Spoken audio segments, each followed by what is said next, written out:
Ibu sekalian, broadcasting Menjelang Hari digital Siaran Nasional pada itu adalah 1 memang April mendatang, Kementerian Komunikasi dan Informatika mendorong masyarakat untuk segera beralih dari TV analog ke TV digital atau analog switch off. Penegasan ini disampaikan staf khusus Menteri Kominfo Profesor Dr. Ahmad M. Ramli dalam webinar TV digital dengan tema Hasyarnas sebagai momentum untuk mendorong masyarakat beralih ke siaran TV digital di Bandung, Jawa Barat pada Senin 28 Maret terkini 2022. yang memungkinkan kita mendapatkan quality of service yang baik. Tidak ada hambatan-hambatan dari sisi gambar, dari sisi suara dan lain-lain. Kalau digital itu, kalau misalnya kita bisa menangkap siaran itu di sini, maka dia akan tetap kualitasnya sama dengan dari yang dekat maupun yang jauh. Ketika kita berakhir itulah akan hilang, itu saja. Tapi kalau analog kan makin jauh kadang-kadang makin jelek dan lain-lain. Kestabilan kualitas digital ini adalah salah satu keniscayaan yang dihadapi saat ini. Yang kedua, kalau kita akan bergerak ke digital, maka kita akan menggunakan sistem, kalau sistem yang digunakan di Indonesia adalah DVB-T2. Pak Giri saya nanti yang akan menjelaskan. Itu sistem digital. Harapannya sebetulnya dengan sistem itu TV-TV kita ini semua sudah bisa menangkap siaran digital. Tapi ada juga TV-TV yang walaupun dia sudah flat ya Pak Gilang ya, mungkin kita sudah kita berpikir TV-nya TV apa LCD atau apa segala macam LED, tapi kadang-kadang belum bisa menerima digital. Nah oleh karena itu kita cukup membeli satu alat yang namanya set top box. Set top box itu nanti ditempel di dekat TV-nya, dikonek ke TV, ya itu ada petunjuknya dan TV kita langsung jadi digital. Saya mencoba di rumah TV lama yang masih lebar itu Pak Gilang, yang masih tebal, yang ada di kamar pembantu gitu ya. Saya belikan set top box dipasang, waduh Pak kok jadi terang benderang begini gitu. Jadi ternyata mudah sekali Pak Geri. Jadi yang tadinya TV cembung, TV masih besar dan seterusnya ternyata masih bisa dengan set top box.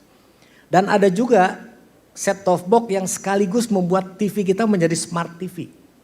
Ya. Saya juga membeli satu, saya pasang TV yang tadinya tidak bisa menerima digital, dipasangi set top box itu, sekaligus bisa nonton YouTube, bisa streaming dan lain-lain. Dan harganya juga biasa-biasa saja. Nah oleh karena itu jadi saatnya sekarang kita mau termasuk mau akan menjadikan TV kita menjadi smart TV sekaligus. Tidak hanya TV digital. Jadi adik-adik mahasiswa nih yang sangat banyak di sini, jangan ketinggalan.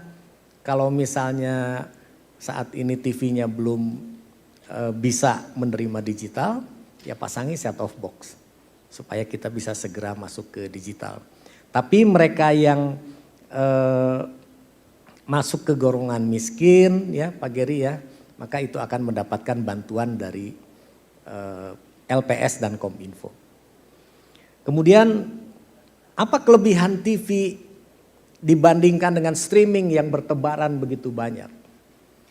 Semua kita tahu di streaming, di viral-viral yang ada di WA dan lain-lain, itu seringkali masuk konten-konten yang tidak trustworthy, tidak terpercaya.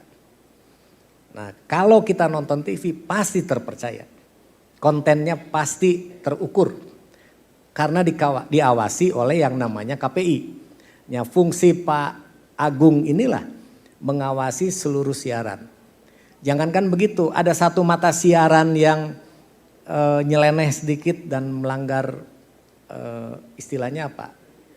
P3 SPS ini langsung ditegur. Kalau nggak mengikuti ditutup. Ada beberapa yang pernah ditutup ya Pak Agung ya. Jadi dengan demikian kalau ingin menonton sesuatu yang jelas-jelas bukan hoax, ya nonton TV. Nah oleh karena itu TV ini masih menjadi media yang trustworthy konten. Kemudian efisiensi digital dan digital dividend tadi juga sudah disinggung oleh Bu Ranti dan Bu Tasya ya. Tapi intinya dengan kita beralih seluruhnya ke analog maka kita akan mendapatkan digital dividend.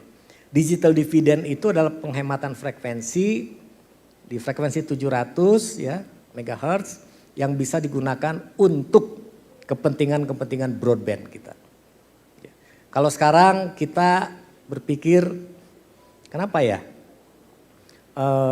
internet kita kadang-kadang jelek apa segala macam, itu salah satunya adalah karena kekurangan frekuensi. Jadi kalau frekuensinya makin lebar, makin besar, maka relatively kita bisa berkomunikasi dengan quality of service yang lebih baik. Nah, salah satunya adalah kita dapatkan dari digital dividend ini.